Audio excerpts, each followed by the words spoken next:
आज के दौर में इंसान भौतिकतावाद में बुरी तरह से उलझा हुआ है। ओम हरि अल्लाह वाहिगुरु गॉड खुदा रब का नाम तो इंसान भूल चुका है, या यूं कहें मालिक का नाम जब जरूरत हो तब इंसान को याद आता है। आगे पीछे इंसान भौतिकतावाद में बुरी तरह से उलझा है। क्या इस नए दौर में, इस युग में प्रभु का नाम कोई फायदेमंद है? इंसान वही सौदा करता है, वही बिजनेस व्यापार करता है जिसमें उसे लाभ हो, फायदा हो। कोई भी ये सोच के पैसा नहीं लगाता कि मैं पैसा लगाऊं और वो डूब जाए, बल्कि दुगने चौगने के चक्कर में लोग रहते हैं। तो क्या राम नाम का भी कोई फायदा है? इंसान कहता है मेरे पास पैसा है, ऐशो इशरत है, साजो सामान है, मैं भगवान का नाम क्यों लूं? क्या जरूरत है मुझे? क्या मिलेगा मुझे? तो भगवान का नाम जितना लाभदायक है, इतना दुनिया में कोई दूसरी चीज हो नहीं सकती। चाहे आप अमीर हैं, चाहे आप गरीब हैं, ईश्वर का नाम हर किसी के लिए जरूरी है। कैसे? मान लीजिए आपको आने वाले टाइम में, फ्यूचर में बहुत भयानक बीमारी लगने वाली है, बहुत दर्द सहन करना पड़ेगा आपको। उस बीमारी की वजह से आप सालों साल चारपाई पे रहेंगे, लाखों करोड़ों रुपए आपके खर्च हो जाएंगे, और फिर शरीर जल्दी से तंदुरुस्त होता नहीं, उस पर समय लगता है। क्या आपके पास कोई ऐसा tonic, allopathy, Ayurveda, naturopathy, homeopathy, इन सब में क्या कोई ऐसा टॉनिक है जिसको ले लिया जाए और वो बीमारियां लगे ही ना? जी नहीं, किसी भी पद्धति के पास ऐसा टॉनिक नहीं है जिसको लेने से आने वाले पहाड़ जैसे रोग कंकर में बदल जाएं। तो क्या यह संभव हो सकता है? जी हां, आपके आने वाले रोग अगर आपको लगे ही ना, सालों साल जो चारपाई पकड़नी है वो छूट गई, लाखों करोड़ों रुपए खर्चा आना था वो छूट गया, क्या इससे बड़ा लाभ का कोई और सौदा हो सकता है? आप कहेंगे नहीं हो सकता, पर यह सौदा कौन सा है? यह सौदा है राम नाम की भक्ति। करना कुछ ही नहीं, भक्ति का तरीका जान लो, उसका जाप करते रहो, घर में रहो, परिवार में रहो, काम धंधा करते रहो, लेटे रहो, बैठे रहो, कोई पाबंदी नहीं है। सुमरन कीजिए जीभा से या ख्यालों से, तो किया गया राम का नाम, जपा गया राम का नाम, आपके आने वाले पहाड़ जैसे कर्म को कंकर में बदल देता है कोई ऐसा लाभ का सौदा? सर्व रोग का औषध नाम, कल्याण रूप मंगल गुणगाम। सभी रोगों की मुकम्मल दवा है प्रभु का नाम, ईश्वर का नाम। ईश्वर के नाम का जाप करो, मालिक के नाम की भक्ति करो। ईश्वर का नाम सिर्फ इस बीमारियों से ही नहीं बचाता। आपको कोई गम है, कोई चिंता, टेंशन है, तो राम का नाम उन गम चिंताओं से, अल्लाह वाहिगुरु गॉड का नाम इस टेंशन से आपको टोटली फ्री कर देगा। कैसे? आदमी को टेंशन, चिंता होती है जब कोई परेशानी आ जाए, कोई प्रॉब्लम हो और उस परेशानी का हल दिमाग से ना मिले, वो सोचता रहे, अंदर ही अंदर ध्यान करता रहे, दिमाग पे पूरा जोर दे, लेकिन उस समस्या का कोई हल ना मिले, तो क्या होता है, आदमी के अंदर वो प्रॉब्लम, वो समस्या घूमने लगती है। जितने बार वो टेंशन, वो समस्या घूमती, उतनी ही टेंशन बढ़ती जाती है। तो फिर कैसे, क्योंकि किसी को बता नहीं सकते आप, खुद आपका दिमाग जवाब दे जाता है, और जितनी बार वो समस्या, वो टेंशन वाली बात घूमती रहेगी, आपकी टेंशन और बढ़ती जाएगी। ये मनोविज्ञान कहती है। फिर राम नाम कैसे दूर कर देता है टेंशन? आप को अगर ऐसी समस्या है, ऐसी प्रॉब्लम है, आप घंटा सुबह घंटा शाम मालिक की याद में बैठिए, प्रभु की याद में बैठिए। उससे क्या होगा, वो आपके दिमाग की सोचने समझने की ताकत को 1.5 गुना, डबल या 3 गुना भी कर सकता है। पहले जो समस्या का हल आपके दिमाग में नहीं आ रहा था, जैसे ही आपके दिमाग की शक्ति 1.5 दुगनी हो गई, तो नेचुरली उस प्रॉब्लम का सॉल्यूशन आपको आपके अंदर से मिल जाएगा और आप टोटली टेंशन फ्री हो जाएंगे। ऐसे काम करता है अल्लाह वाहिगुरु राम का नाम, टोटली टेंशन फ्री कर देता है। और जरा सोचिए, जिस आदमी को कोई टेंशन नहीं, कोई प्रॉब्लम ही नहीं है, उससे सुखी इंसान क्या दुनिया में दूसरा हो सकता है? जी नहीं। क्योंकि लोगों को बहुत परेशानियां हैं, डायरेक्ट इनडायरेक्ट, बताते नहीं हैं। कोई किसी किस्म की परेशानी से जूझ रहा है, कोई किस किस्म की, कोई शारीरिक, कोई पारिवारिक। तो इन परेशानियों से मुक्ति का बड़ा आसान तरीका है ओम हरि अल्लाह राम का नाम, मेथड ऑफ मेडिटेशन। उस गुरु मंत्र को, उस कलमा को जैसे जैसे आप जाप करेंगे, अदा करेंगे, वैसे वैसे आपके सोचने की शक्ति बढ़ती जाएगी। नासा साइंस केंद्र अमेरिका में ये बात कही गई कि अगर आप मेथड ऑफ मेडिटेशन करें, यानी ध्यान में बैठें, तो आपकी विल पावर बढ़ेगी। किसी ने पूछा कैसा ध्यान? कहते एक वर्ड ले लो, जैसे ओम हरि अल्लाह गॉड, और उसका कंटिन्यू अभ्यास करो, लगातार जाप करो, तो आपका विल पावर बढ़ेगा, आत्मविश्वास बढ़ेगा। और ये साइंस मानती है आत्मविश्वास सफलता की कुंजी है।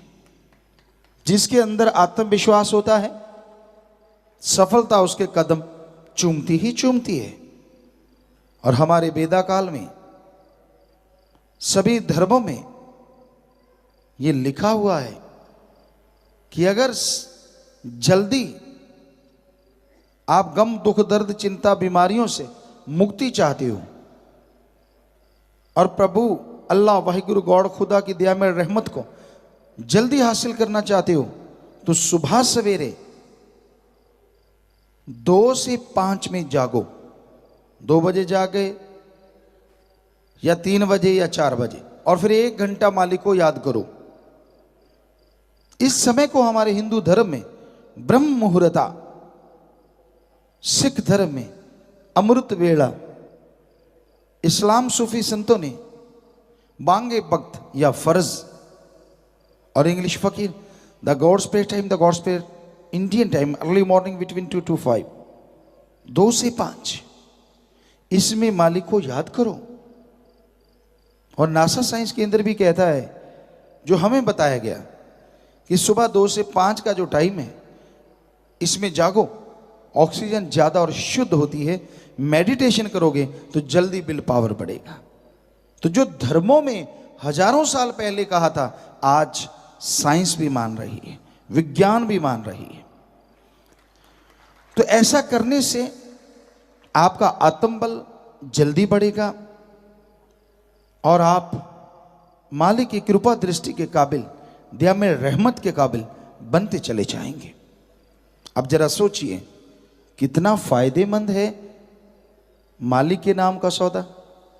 कुछ नहीं देना आपने, ना घर छोड़ना है, ना परिवार छोड़ना है, ना नौकरी छोड़नी है, ना घर छोड़ना, ना बाल बच्चे, ना धर्म छोड़ना, ना पहनावा बदलना। मालिक को इन चीज़ों से कुछ लेना देना नहीं और ना ही कुछ देना, क्योंकि ओम हरि अल्लाह वाहिगुरु राम मंगता नहीं।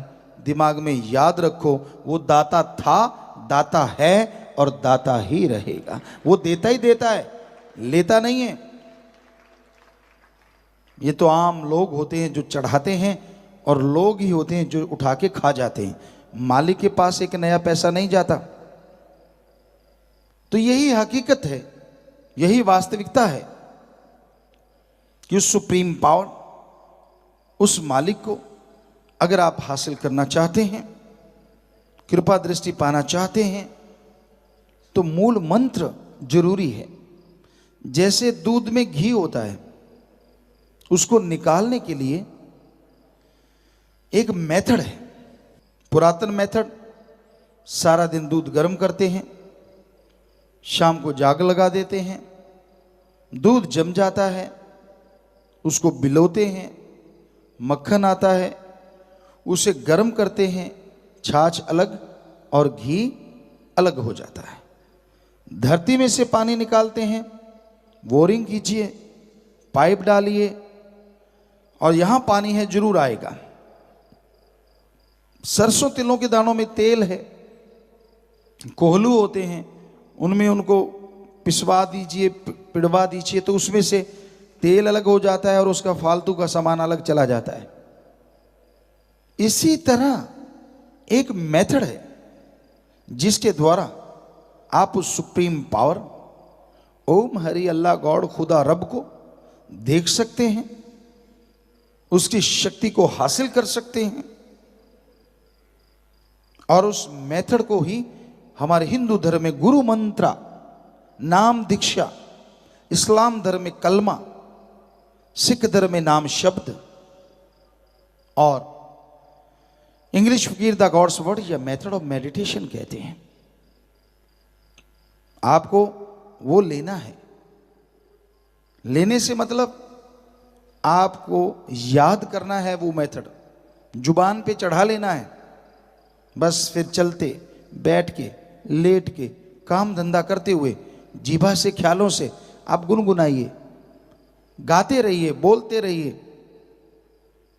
जैसा भी आप उसको गा लेंगे वो मालिक की दरगाह में मंजूर कबूल होगा और बदले में आपको खुशियां जरूर देगा। इंसान को कितना बढ़िया अवसर दिया है प्रभु ने, अल्लाह वाहिगुरु गॉड ने, कि वो उसका नाम ले सकता है।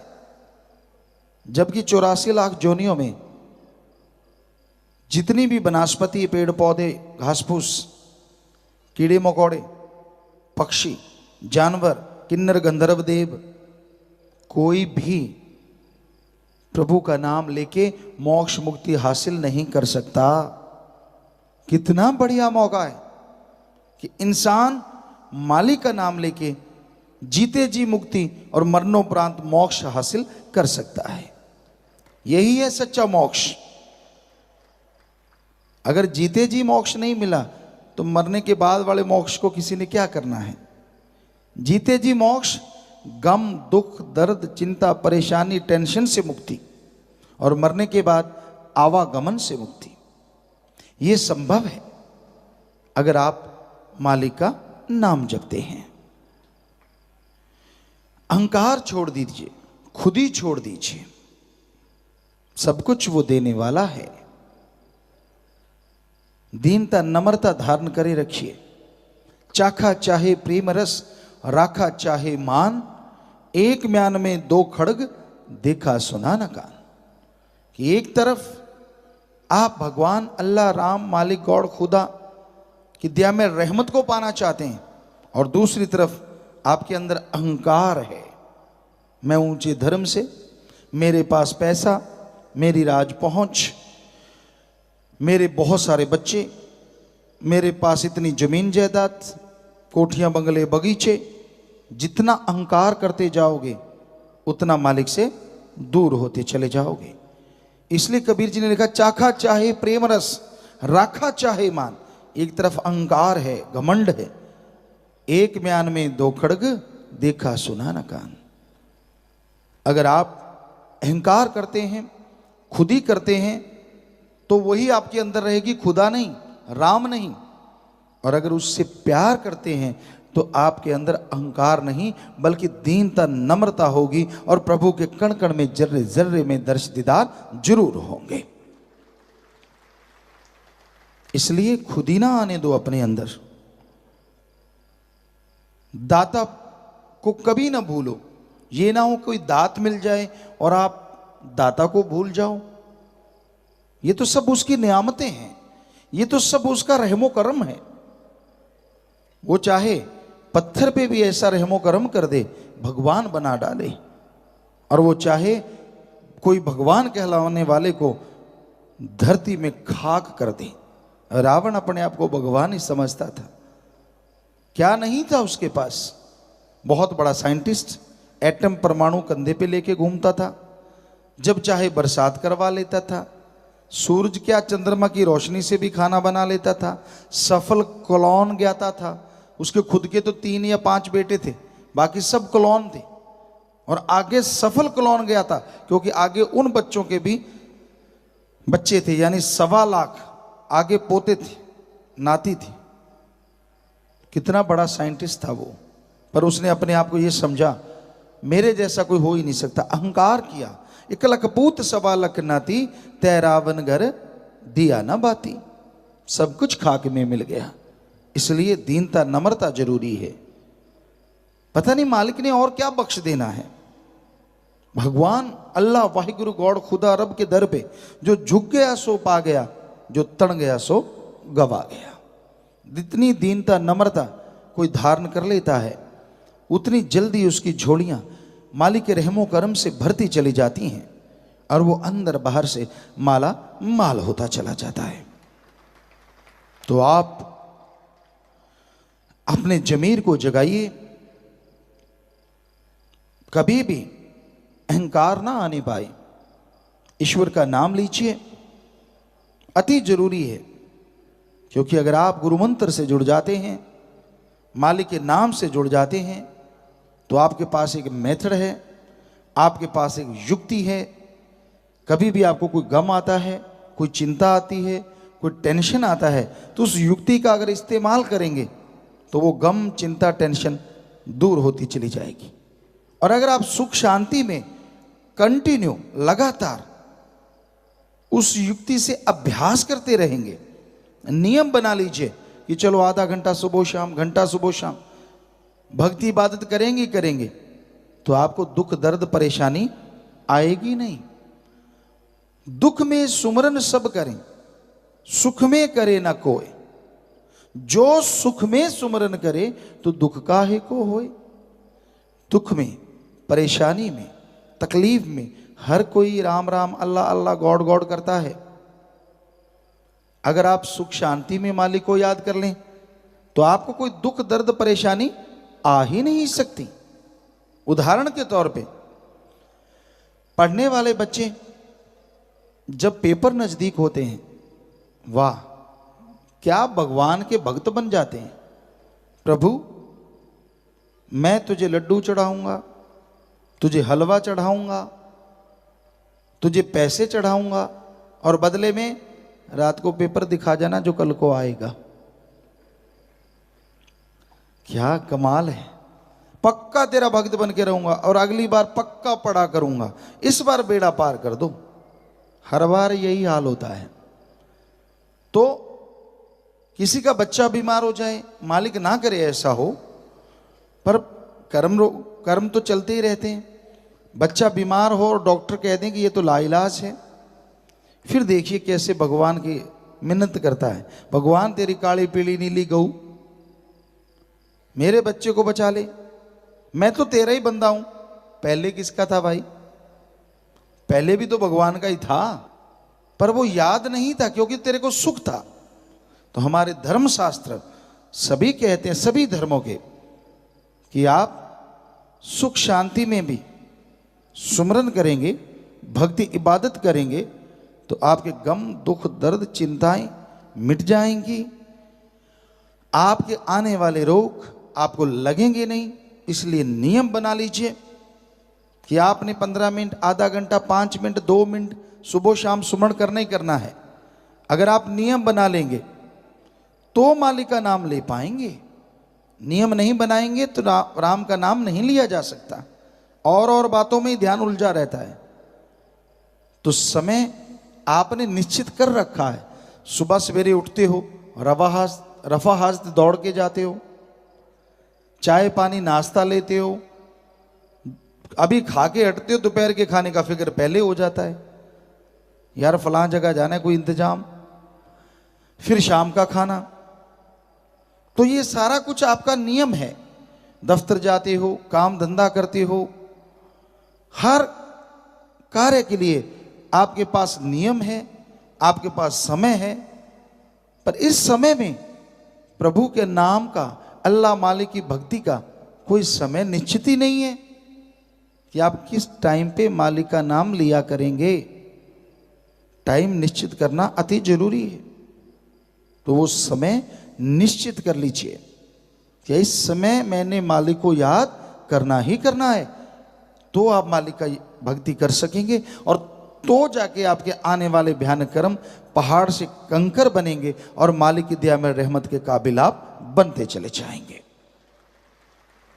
देखिए, एक नया पैसा नहीं आपने लगाना, धर्म नहीं बदलना, कपड़े अलग तरह के नहीं पहनने, एक नया पैसा नहीं आपने देना, घर परिवार नहीं छोड़ना, किसी भी तरह के किसी चक्कर में नहीं उलझना। बस एक मेथड लेना है, गुरु मंत्र तरीका लेना है, और फिर उसका अभ्यास करते रहना है। जब भी आपका दिल करे, कोई पाबंदी नहीं, 24 घंटे में जब भी दिल करे, अगर निश्चित कर लो तो फिर तो कहना ही क्या है, फिर तो रहमत जल्दी बरसेगी। अदरवाइज जब भी जाप करोगे 2 मिनट 4 मिनट, वो जाप किया गया व्यर्थ नहीं जाएगा, उसका फल आपको लाजमी मिलेगा ही मिलेगा। कलयुग में मालिक की याद में बैठना या मालिक की याद में आना कोई मामूली काम नहीं है। और बातों पे लोग कितना कितना टाइम बर्बाद कर देते हैं, लेकिन मालिक की याद में बैठना कोई मामूली बात नहीं है। पर जो भी साथ संगत इस मालिक की याद में, परमपिता परमात्मा की याद में सजी हुई है, बहुत ही खुशियों का नज़ारा देखने के काबिल बनती है। जो भी जीव आके राम नाम में बैठते हैं, उन्हें एहसास होता है खुद की कमियों का, खुद के गुणों का, अवगुणों का, और फिर गुणों को ग्रहण करके अवगुणों को छोड़ता हुआ जो इंसान आगे बढ़ता है, उसे मालिक के नूरी स्वरूप के नज़ारे मिलने शुरू हो जाते हैं। तो आप सबका सत्संग में पधारने का तहे दिल से बहुत बहुत स्वागत करते हैं। जी आयनु खुशामदीद कहते हैं, मोस्ट वेलकम। तो सत्संग में आना, सुनना, अमल करना, ये 3 बातें आदमी के भाग्य को बदल सकती हैं, यानी अभाग्यशाली को बेहद भाग्यशाली बना सकती हैं। ये 3 बातें, सत्संग में आना, सुनना और अमल करना। तो संत, पीर फकीर इस संसार में, इस दुनिया में सबका भला करने के लिए आते हैं, सबका भला मांगते हैं और भलाई के लिए दुआ करते हैं। वो कभी किसी का बुरा चाहकर भी नहीं करते। यानी कोई कहे, कोई बोले, किसी के कहने से भी किसी के लिए बुरा या बद्दुआ संत पीर फकीर कभी कर ही नहीं सकते। उनके हाथ हमेशा सबके लिए दुआ के लिए फैलते हैं कि हे मालिक, हे राम, हे ईश्वर, हे वाहिगुरु, हे गॉड, खुदा रब, सब तेरी औलाद हैं, सबको सद्बुद्धि बख्श ताकि हर कोई तेरी भक्ति करे और आवागमन से आजाद हो सके। संसार भौतिकतावाद में पगलाया है। काम वासना, क्रोध, लोभ, मोह, अहंकार, मनमाया, काल ने इन सातों द्वारा जाल बिछाया है और रूपी जीव इनके लालच में बुरी तरह से आया है। दिन रात इन्हीं का गुणगान करता है और इन्हीं में उलझता जा रहा है। और जब बुरी तरह से उलझ जाता है फिर बेहद परेशान होता है, क्योंकि जो गुनाह हुए, जो बुरे कर्म हुए, उनकी सजा भोगनी पड़ती है। और जब गुनाहों की सजा मिलती है, जब गुनाह भोगने पड़ते हैं, तब व्याकुल तड़फता इंसान सोचता है कि उसके साथ ऐसा क्यों हो रहा है। कोई न कोई पाप कर्म, कोई न कोई बुरा कर्म इंसान ने जो किया होता है, उसका फल जब चुकाना पड़ता है तो आत्मा व्याकुल हो जाती है, मन तिलमिला जाता है और बेहद दुखी होता है इंसान। तो इंसान को हमेशा मालिक से मालिक को मांगना चाहिए, तो अपने आप मालिक की दया में रहमत मिलती जाती है। संत पीर फकीर मालिक के नुमाइंदे होते हैं।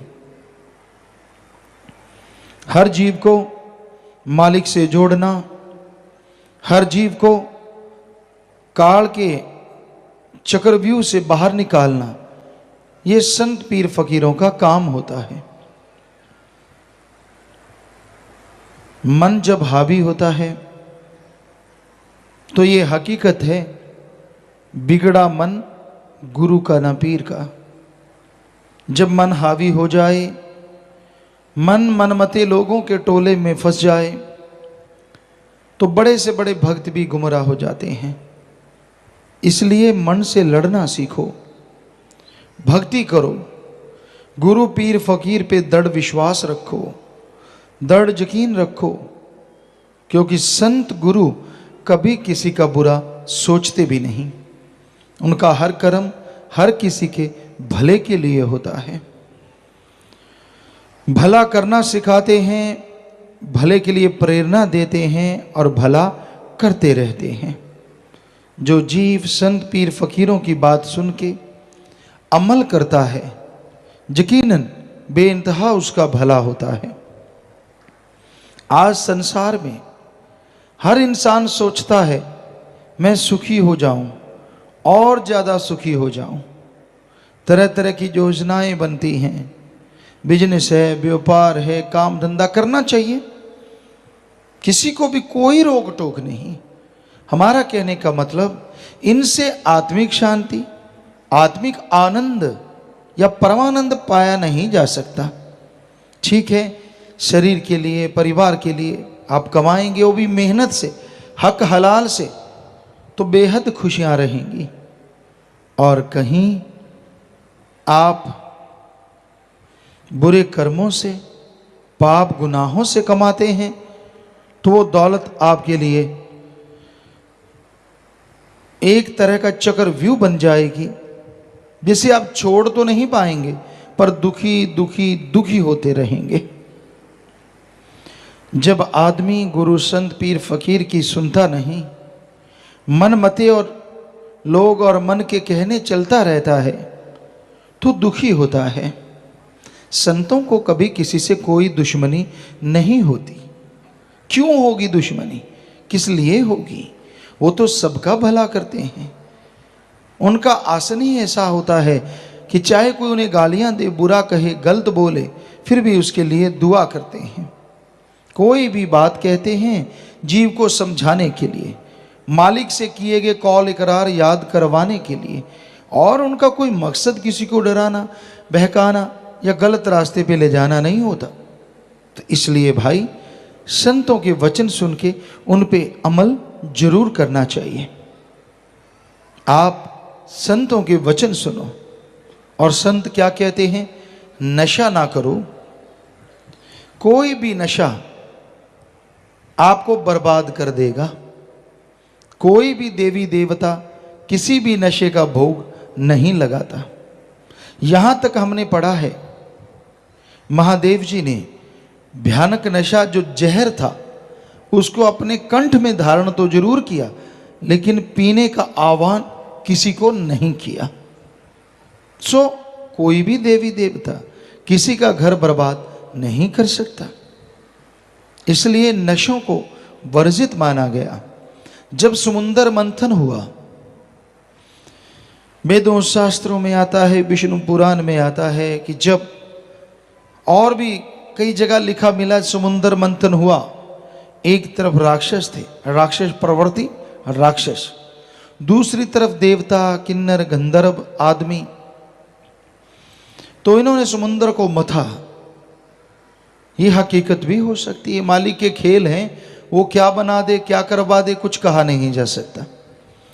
तो उसमें बहुत सारी वस्तुएं निकली, बहुत सारा सामान निकला जो पूरी सृष्टि की बनावट के लिए का बाद में काम आया। तो उसमें जब नशा निकला होगा तो वो भी किसी को दर्द है, दवा के रूप में कुछ अलग तरह की दवाई बनाई जा सके, शायद इसलिए पैदा हुआ।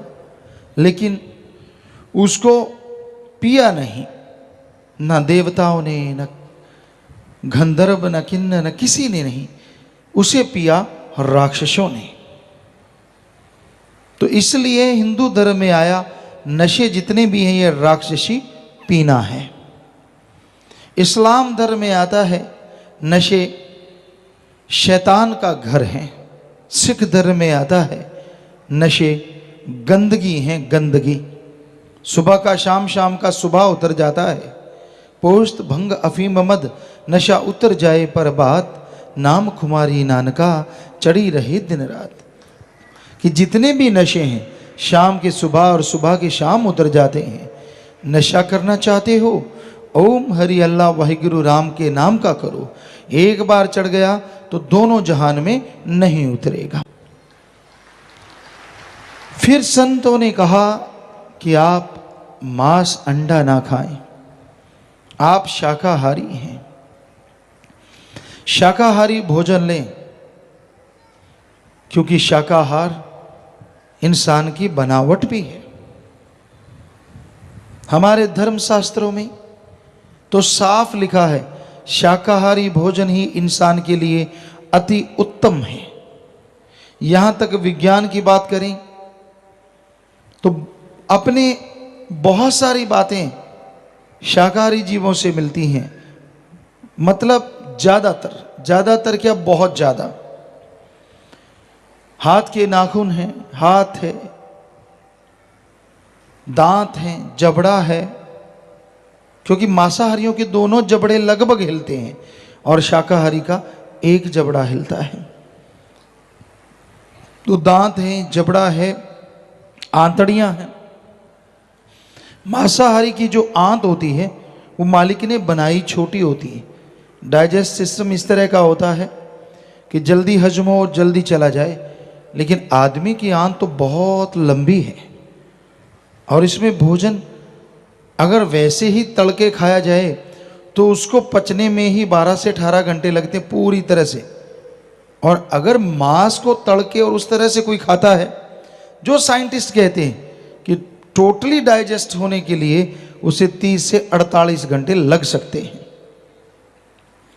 तो हमारा शरीर, आंतड़ियां, पाचन क्रिया सब शाकाहारी जीवों जैसी, यानी पूरी शारीरिक बनावट। पहले आपने पढ़ा होगा, हमने भी पढ़ा कि आदि मानव इंसान के जो पूर्वज थे वो मांसाहारी थे। हम कभी नहीं मानते थे इस बात को। बहुत बार बच्चों में बहस होती, क्योंकि सतगुरु ने, दाता ने 4-5 साल के थे हम तभी नवाज दिया था, अपने नाम से, अपने प्यार से, अपनी मोहब्बत से रंगा था। तो हम अड़ जाते कि ये संभव नहीं है। कई विज्ञान की किताबें लेके आते, कई लोग कहते नहीं देखो ये सही है, आदमी के जो पूर्वज थे वो मांसाहारी थे। हमने कहा नहीं, ये सही नहीं है, विज्ञान गलत। और यकीन मानिए सतगुरु इतना कॉन्फिडेंस देते, इतना कॉन्फिडेंस देते कि वो ही होता, और वाकई वो ही हुआ। अब साइंस, विज्ञान ने पिछले कुछ महीने या साल हुआ होगा, ये साबित कर दिया है कि हमारे पूर्वज या आदि मानव जो थे वो भी शाकाहारी थे, वो भी कच्चा या पका के भोजन खाया करते थे। तो हमने बहुत पहले ये बात कही थी कि ये हो नहीं सकता, ये गलत है, ये विज्ञान की थ्योरी गलत है। कि आदमी की शरीर की बनावट ही ऐसी नहीं, चाहे नाखून कैसे भी हैं, कैसे मुड़ जाते थे, लेकिन किसी पशु की चमड़ी को फाड़ना कोई आसान काम नहीं। या हाथों से शिकार करना होता तो आदमी पत्थर के हथियार, लकड़ी के हथियार क्यों बनाता? असल में वो पशुओं को मारने के लिए नहीं, आत्मरक्षा के लिए वो हथियार बने थे, जिसे विज्ञान ने कहा शिकार के लिए बने। जी नहीं, हम इसे भी गलत साबित करते हैं। वो शिकार के लिए हथियार नहीं बने थे, जो पत्थर के बने या लकड़ी के पहले बने, बाद में लोहे के बने, वो आत्मरक्षा के लिए। क्योंकि मांसाहारी शेर, चीता वो आदमी को भी खाना चाहते थे, उनका तो भोजन है। तो आदमी लड़े, कोशिश की अपने नाखूनों से, अपनी पावर से, तो उनको जीत नहीं पाए। फिर उन्होंने अपने दिमाग का इस्तेमाल किया, और उस दिमाग से उन्होंने ऐसे ऐसे हथियार बनाए जो उन पशुओं को पछाड़ने लगे। और आदमी गुस्सा इतना आया कि वो पछाड़ता ही नहीं था, उनको खाने भी लगा। पर जैसे जैसे गुरु आते गए, गुरुओं के संपर्क में वो आते गए, क्योंकि मालिक के प्यारे तो आते ही रहे, तो उन्होंने उनको समझाया कि ये गलत है, ये तो पशुओं का खाना है, हम अलग हैं, पशु अलग है। तो कुछ लोग, क्योंकि शुरू में तो अन्न ही खाते थे, पका के खाते थे, कच्चा खाते थे, ज़्यादातर कच्चा खाते थे। तो फिर जब उनको गुस्सा आता कि पशुओं ने हमारे ऐसे मार दिया, ऐसे, तो पशुओं को वो खाने लगे थे। और फिर गुरुओं ने, संतों ने आके समझाया, गुरु आते रहे, संत आते रहे, तो फिर लोगों ने धीरे धीरे चीज छोड़ दी। और आज तो करोड़ों में है जो शाकाहारी हैं, जो बाकी मालिक की उस कुदरत की बनावट को बिल्कुल सार्थक कर रहे हैं और मान रहे हैं। तो मांस अंडा नहीं खाना चाहिए। मांस में कोई ज़्यादा ताकत नहीं होती। अंडे में 13 से 15% प्रोटीन है, और चिकन में हमारे ख्याल से 20 से 23.5% प्रोटीन होगा। जबकि दालें हैं, मूंगफली है, इनको अगर माने तो इनका 25 से 30% प्रोटीन इनमें पाई जाती है, जो शरीर को मसल बनाती है, पावरफुल बनाती है। तो शाकाहारी चीज़ों में ताकत ज़्यादा है। और सोयाबीन को तो कहना ही क्या है। सोयाबीन में 43 से 45% प्रोटीन पाई जाती है, अंडे से सीधी 3 गुना, चिकन वगैरह से सीधी डबल। और भी नए नए तरीक़ों से सोयाबीन का दूध है, पनीर है, यहाँ भी रिसर्च की जा रही है। आश्रम में भी ये बनने लगा है, थोड़े स्केल पे। जब बड़ा बनेगा तो ये सेवादार बताएंगे। तो उसे वाकई अपने आप में वो एक अलग चीज़ है, बहुत ही फायदेमंद है। बड़े बड़े डॉक्टर इस बात को स्वीकार करने लगे हैं। तो आदमी बना ही शाकाहारी है, शाकाहार के लिए। और धर्म भी कहते हैं, मांस मछुरिया खात है, सुरापान के हेत, ते नर जड़ से जाएंगे जो मूली का खेत। जमींदार भाई जानते हैं, गाजर मूली बो दो खेतों में, और जब उस फसल को लेते हैं तो खेत में बकाया क्या रहता है? कुछ बाकी चीज रह जाती है? जी नहीं, क्योंकि वो गाजर मूली को खींचते हैं तो वो खेत में कुछ भी नहीं रहता। उसी तरह जो मांसाहार का आहार करते हैं वो मालिक की निगाह से दूर हो जाते हैं और जन्मों जन्म के चक्कर में फेर में अटक जाते हैं, निशान उनका खत्म हो जाता है। इसलिए मांसाहार नहीं करना चाहिए। आज दुनिया के बहुत से लोग, बहुत जगहों पे ऐसा होने लगा है, आदमी आदमी का मांस खाने लगा है। बच्चों को, छोटे से बच्चे होते हैं, माँ के गर्भ से निकाला जाता है, उनका कहीं सूप बनाते हैं, कहीं अचार बनाते हैं, कहीं डिब्बाबंद मांस बनाया जाता है। उसमें आदमी के बच्चे को साफ करता है काट के, फिर उसको तलता है, भूनता है। डिब्बा बंद मांस औरतें भी खरीदती हैं, आप देख सकते हैं। इनका अचार तक डाला जाता है छोटे से बच्चे का, माँ के गर्भ से 5 महीने का होता है तब उसको निकाला जाता है। जी आप देख सकते हैं कैसे ये मांस खाया जा रहा है। तो बेहद दर्दनाक है ये मंजर। अगली तस्वीर में आप देखेंगे कि कैसे उन बच्चों का सूप बनाया जाता है।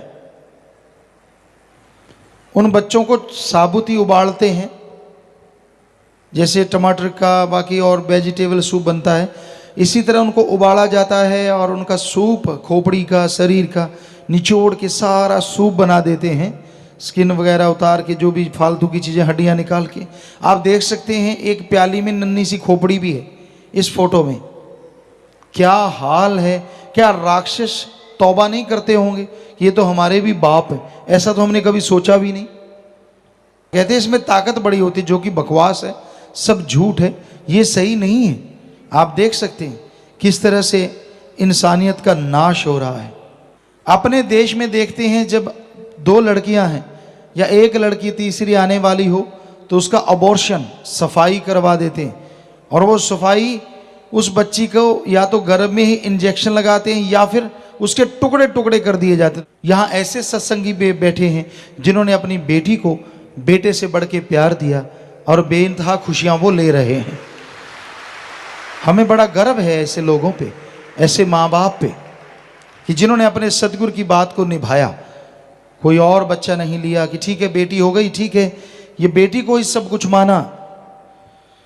तो भाई आइंदा आप कोई भी ना तो भ्रूण हत्या करेंगे ना करने देंगे, ये आपसे प्रार्थना है। तो आप हाथ खड़ा करके कसम खाएं कि हम किसी भी किस्म की कोई भ्रूण हत्या नहीं करेंगे ना करने देंगे। तो मालिक आपको बेइंतहा खुशियां बख्शे, घर में खुशियां आए और मालिक से ओढ़ निभे। सबको बहुत बहुत आशीर्वाद। हाथ नीचे कर लीजिए। तो बेहद खुशी होती है जब आप वायदा करते हैं। आप नहीं करते कोई बात नहीं, करने भी ना दें, आजकल कानून बन गए हैं। बल्कि हम सारी साथ संगत से कहते हैं, कहीं भी कोई बेटी को मारने जा रहा है आप उससे ले लीजिए और हमें दे दीजिए। आपको पता है यहाँ शाही बेटियां बसेरा है, उनका पालन पोषण करेंगे, एसी रूम से इनके बढ़िया गाड़ियों पे स्कूल जाते हैं। तो जहाँ हमारी करोड़ों बेटियां हैं, कुछ और बेटियां आ जाएंगी तो कुछ फर्क पड़ने वाला नहीं। ये आपसे गुजारिश है। तो भाई ये मांसाहार इंसान को शैतान बना रहा है। फिर तीसरा परहेज, पर नारी पैनीशुरी मत को इलायो अंग, रावण के 10 शीश गए पर नारी के संग। इस्लाम धर्म में पवित्र कुरान मजीद शरीफ में लिखा है, जायज रिश्ता अख्तियार करो, नाजायज रिश्ता दोजख की आग में जलाएगा। अगर ऐसी हराम खोरी करोगे तो दोनों जहां में दोजख की आग जलाती रहेगी। यानी कैरेक्टरफुल बनिए। आप पति पत्नी का रिश्ता जायज है, इसके अलावा कोई भी रिश्ता कहीं भी आप इस तरह का जोड़ते हैं तो वो नाजायज है। ऐसा ना करें, ये महापाप है। 1 लाख पूत 1.25 लाख नाती, 13 घर दिया ना बाती। जिसके 1 लाख बेटा 1.25 लाख नाती थे, उसने सीता जी को उठाया पर नारी, तो उसका हश्र क्या हुआ? क्योंकि सीता जी नहीं चाहते थे, वो तो अपने राम के पुजारी थे और रावण ने उठाया, जबरदस्ती की उसके साथ। और फिर उसका हश्र 1 लाख पूत 1.25 लाख नाती, 13 घर दिया ना बाती। तो ऐसा हश्र हुआ, इतना बुरा हश्र हुआ। और ये बात हकीकत में है, यही सच्चाई है। सिख धर्म में भी आता है, रिश्ते इंसानों में होते हैं, पशुओं में न के बराबर। जिस दिन आदमी पशु बनेगा, इधर भी नरक उधर भी नरक। और एड्स या भयानक बीमारियां जो आ रही हैं, ये पशु से आई हुई बीमारियां हैं। आदमी यहां भी भोग रहे हैं और आगे भी भोगेंगे। 80-80, 100-100 किलो के नौजवान आते हैं, यहां कई बीमार आते हैं, 40 किलो वजन रह गया, नरक कंकाल, मौत मांगते हैं, मौत नहीं मिलती, ऐसी भयानक बीमारियां। तो ये बुरे कर्म ना करो। ये हमारे दाता रहबर मालिक, कुल मालिक रहबर साईं मस्ताना जी महाराज, शास्त्र राम जी महाराज ने हमें शिक्षा दी, और अब वो ही बुलवा रहे हैं। हम तो खाकसार चौकीदार आपके सेवादार हैं जी। तो इन बुराइयों से परहेज करो। और आज आपको ये बताएं, यहां तक बेटियों की चर्चा हुई। हम दावे से कहते हैं, अपने तजुर्बे से कहते हैं, सतगुरु हर तरह का तजुर्बा करवा रहा है। हमने बेटे भी बना बना देखे, सभी बेटे हैं आप और बेटियां भी, तो बेटे भी कम नहीं हैं। पर अगर ये समाज को देखें, ये समाज पुरुष प्रधान है, इसमें बेटे आगे आ रहे हैं। कोई छोटी बात तो नहीं, बहुत बड़ी बात है। लेकिन हमारी बेटियां जो परमार्थ में, सेवा में, नेक कामों में आगे बढ़ रही हैं, ये बेमिसाल बात है, बेमिसाल। शायद पूरे देश में ऐसी मिसाल नहीं होगी। यहाँ ये बेटियां, ये हमारी बच्चियां नेकी में, मानवता भलाई में, भले कामों में डट के आगे बढ़ रही हैं, डट के आगे बढ़ रही हैं, पूरे समाज की परवाह नहीं करती। क्या क्या इल्जामात नहीं लगाए जाते इन पे, क्योंकि लड़की पे लगाना बड़ा आसान होता है, उस पे थोप देना, ये ऐसी है, ये वैसी है, ये वो करती है, ये फला करती है। लड़की किसी को कहे तो भी लोग मानते जल्दी हैं। क्या क्या नहीं किया गया, समझदार को इशारा काफ़ी। लेकिन इनके हौसलों को कोई राई भर ना डुला पाया, और मालिक से दुआ ना कोई डुला पाए। इतनी हिम्मत मालिक ने दी, इतनी रहमत है, जो मानवता के लिए निकल लिए। बेप्रवाह जी ने वचन फरमाए हैं, बन के प्रेमी फिर दिल नू डुलाउणा की, अगे नू बधा के पैर पिछे नू हटाउणा की। हमें मान है हमारी इन बच्चियों पे, हमारी बेटियों पे और बेटों पे भी, क्योंकि जवानी आज इतना कुछ कर रही है। नौजवान क्या क्या नहीं गुल खिला रहे, नशे करते हैं गंदे से गंदा, और वैश्यावर्ती करते हैं, समलैंगिकता में सभी तरफ से बुरा हाल है। पर धन्य ये जवानियां दोनों तरफ की जो इतनी आगे बढ़ रही हैं। अधेड़ अवस्था, बुजुर्ग, सब ही धन्य हैं जो इस कलयुग में मालिक की याद से जुड़े हुए हैं। तो ये कोई छोटी बात नहीं है प्यारी साध संगत जी, बहुत बहुत बड़ी बात है कि हमारे बेटे, ये बेटियां, सब लोग इतना मालिक के नाम पे, परमार्थ में, तन मन धन से हर क्षेत्र में तरक्की कर रही हैं। और हर तरह का मुसीबत पहाड़ जैसी भी आती हैं, उसको चकनाचूर करते हुए राम नाम के मार्ग पे बढ़ रही हैं और बढ़ती रहेंगी। दोनों तरफ से ये रूहें बढ़ रही हैं, दोनों तरफ से, आदमी है, औरत है। जिसको राम नाम की लौ लग जाए, अरे बुल्ले को कंजरी कहा गया। पता नहीं इतिहास में कितनी भक्त औरतें हुई जिनको वैश्या का नाम दिया गया, लेकिन वो मालिक के प्यार में ऐसी नाची कि मीरा बन के आज उनका नाम इतिहास में अमर हो गया और इनका अमर होता रहेगा। ये समाज बड़ा दोगला है। तो भाई, इस समाज का कुछ भरोसा नहीं, अपना उल्लू सीधा करने के लिए ये क्या से क्या बना दे। लेकिन यकीन मानिए, राम नाम, अल्लाह मालिक की भक्ति इबादत करने वालों का काल महाकाल ना बाल बांका कर सका और ना कर पाएगा। ये बेपरवाह जी के वचन हैं। शायद पुराने सत्संगियों ने सुने होंगे कि तीनों वचनों पे पक्का हो, सुमरन करता हो, सेवा करता हो। बेपरवाह जी ने एक सत्संग में, शायद पंजाब साइड में, कहीं ये वचन फरमाए कि उसका तो एटम भी कुछ नहीं बिगाड़ सकता। ये कोई मामूली बात नहीं, इतने बड़े वचन। साईं मस्ताना जी महाराज ने तो कितने वचन सच्चे सौदे के मुरीदों के लिए लाके दिए। ऐसी गिफ्ट, ऐसा तोहफा जो मुरीद कल्पना भी नहीं कर सकता, इतना कुछ बख्श के लाए कि जी गरीबी ना रहे, अमीर हो जाएं। और यहां कितने सत्संगी बताते हैं, मेरे पास साइकिल था, मेरे पास कुछ भी नहीं था, ढंग का घर नहीं था, कोई सोच ही नहीं थी, और मालिक ने हवा में उड़ार करवा दी, कारों पे बिठा दिया, पता नहीं क्या से क्या बख्श दिया, और वो बख्शते रहेंगे। तो भाई हकीकत हम कोई अपनी बड़ाई नहीं कर रहे, अपने मालिक दाता रहबर की, जिन्होंने सच्चा सौदा बनाया। और धन्य वो मुरीद आप सब, धन्य माँ बाप जो लगातार दृढ़ता से इस पे चले आ रहे हैं, और कई गुना बढ़ के चलेंगे, और मालिक का तो सैकड़ों करोड़ों गुना हो सकता है आने वाले टाइम में, ये रहमो करम बढ़ता जाए, कुछ पता नहीं। तो अंदर बाहर से झोलियां भरती रहेंगी। जो राम नाम के पुजारी हैं, बस बचनों पे रहिए। तो हमारा कहने का मतलब, क्या लड़के क्या लड़कियां, आप रोजाना देखते हैं, कुछ दिनों से तो खास करके तन मन धन से ये परमार्थ में एक दूसरे को पिछाड़ने में लगे हुए हैं। वो पल पल की भक्ति मालिक मंजूर कर लेता है। जब ये स्कीम लड़ाते हैं, कैसे करें, क्या करेंगे, क्या नहीं करेंगे, तो कबीर जी ने कहा था हर श्वास सुमरण ऐसे करवाता है मालिक, जब करवाने पे आ जाए। सारे सोचते थे, कई बच्चे ये हमसे पूछा करते थे, पिताजी ये कैसे संभव हो सकता है, पल पल का सुमरण तो हो ही नहीं सकता। तो ऐसे करवा लेता, वो करवाने वाला डाडा है। इनकी स्कीम चलती है, ये करेंगे आपा बैठ के, वो करेंगे, इस तरह से करेंगे, फिर उधर वाले ये ना कर जाएं, और इधर वाले सोचते हैं उधर वाले ना कर जाएं। सबका कुछ ना कुछ चोंच में चलता ही रहता है। और ये चले तो ये जगह, जो बेपरवाह ने बोला सचखंड का नमूना, वाकई आपको सचखंड के नज़ारे भी मिलने शुरू हो जाएं। तो ये आपकी भावना है।